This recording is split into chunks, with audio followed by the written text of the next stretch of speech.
নমো সরস্বতী মহাভাগে বিদ্যে কমললোচন বিশ্বরূপে বিশালাক্ষী বিদ্যাং দেহি নমস্তুতে।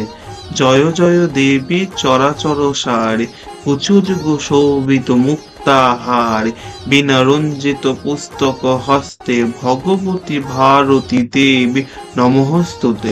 আজকের ভিডিওটি দেবীর প্রণাম মন্ত্র দিয়ে শুরু করলাম।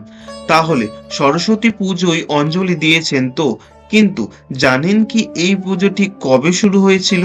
দেখুন, সরস্বতী পুজো ঠিক কবে শুরু হয়েছিল এটা বলা খুবই কঠিন, কারণ সময়ের সঙ্গে দেবীর রূপও পরিবর্তিত হয়েছে।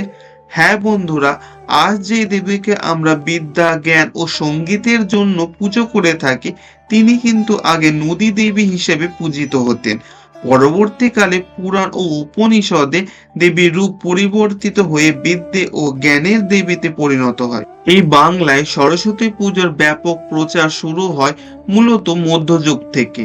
19 শতকে কলকাতায় বাবু সমাজ ও ইংরেজি শিক্ষিত মধ্যবিত্তদের হাত ধরে এই সরস্বতী পুজো জাঁকজমকপূর্ণ সামাজিক উৎসবের রূপ পায়।